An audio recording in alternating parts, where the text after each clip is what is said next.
Hey guys, welcome back! Today we are bringing it home, and by that I mean we are going to start building some of the actual houses in Lower Town. So far we've focused on building businesses, infrastructure and general points of interest, but we need some places for people to actually live. So today we are going to be working on this row of terraced houses here.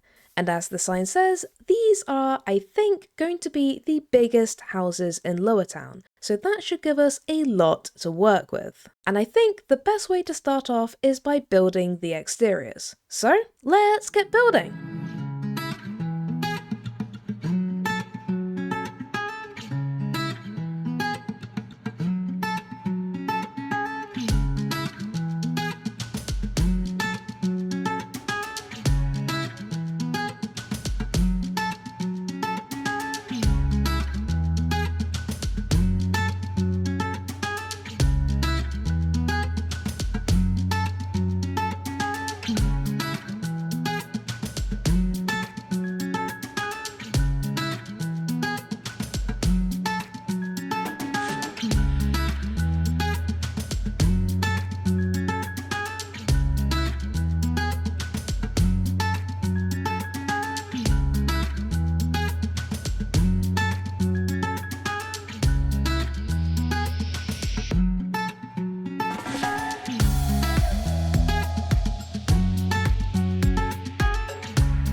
Isn't that a lovely sight? Now, as much as they are a terrace of houses, I didn't want them all to be identical, or even fully the same size and shape. So making them slowly get bigger in the middle before shrinking again just creates a lovely, almost bell curve shape, and we of course also slightly staggered them to work with the city wall behind, so overall I do love the footprint and overall shape of these houses. One thing we did keep the same across the whole row is the overall palette and general design. Obviously, we've been keeping with the Lower Town aesthetic of the dark corners, lighter walls and flower boxes by the windows, but I did also decide to keep all these houses with the same roof and wall block palette, because that way it feels a bit more cohesive, kind of like they were all built at the same time by the same architect, which is, I think, relatively realistic. We also have our path out front, which people can take to get to all the different houses, and I think this may end up changing or possibly expanding depending on how the big market we want to put in this general area actually comes out, but for now, I think this will work. And apart from that, we've decorated around the back, including some sneakily hidden sea lanterns to keep everything lit up and safe, and just generally make it feel like a little, relatively low traffic alleyway where people can store some stuff and keep their rubbish until someone comes around to deal with it. But now we've got all our exteriors done, it's time for the fun bit, tackling the interiors. And with 5 different houses to decorate, we better get started.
Five houses and 5 interiors all done. And while interiors have never really been my strong suit, I do very much enjoy them, so this has been very fun. And like with the outsides, the interiors all have some similarities and some differences. For example, I wanted all the houses to have at least 2 floors, even if the 2 outer houses ended up with relatively small second floors. I also wanted them all to have an open plan vibe. Although where the beds are on the same floor as the communal area, I did use trapdoors as screens to give them some element of privacy. And finally, I wanted to try and focus on making them all functional houses. Sometimes I find it very easy to get carried away with making things look nice without really thinking about how the space would actually be to live in. So I made sure that every house has storage, kitchens, bedrooms, a living space, and all that sort of helpful stuff. Would a player be able to live in these houses? Probably not, but I think a villager or two would probably be able to make it a nice home. And as I mentioned, I did also want the houses to be different. Different layouts, different paintings and furnishings, but also little things like dining tables, breakfast bars, corner sofas, and different size beds. The middle house, oh, there goes the bell. The middle house, which is also the biggest, definitely feels the most different out of all of them. For a start, it's got 3 floors, with an open plan living dining area downstairs, a bedroom stroke office in the middle floor, along with a little landing space, and as you might have already heard, a chicken coop in the attic. I know, a chicken coop, it's possibly a bit unconventional, but I was thinking about the hidden farm at the back of the bar and how the greed of the farm shop wouldn't just affect businesses, but also the local citizens. And since these would likely be the wealthiest people in lower towns since they have the biggest house, I think they'd probably be able to require a few chickens to breed to get tasty eggs whenever they want. But there is one more place that I do really want to show you guys, and that is the attic in this last house on the terrace, where we have a little black magic area. And I always seem to end up doing at least one space like this in all of my projects, but I am just so fond of this aesthetic. The skulls and floating candles, crystals and runes from the enchanting table all just come together into something wickedly cool. And while I haven't shown you guys every nook and cranny of every house, I think this is probably a good overview of this terrace, and I am very happy with it. To me, they all feel suitably lived in and alive, and it's a brilliant feeling to actually have places for people to live in this town now. But on that note, I think I'm going to leave this episode here. Like I said, I very much enjoyed today's episode, and I can't wait to continue building out our world here. However, our next episode is actually going to land on Christmas Eve, so I think next time we might take a small break and spend our time on some festive endeavours instead. So that will be a lot of fun. So until then, thank you guys for watching. I hope you have a great day, and I'll see you next time. Bye!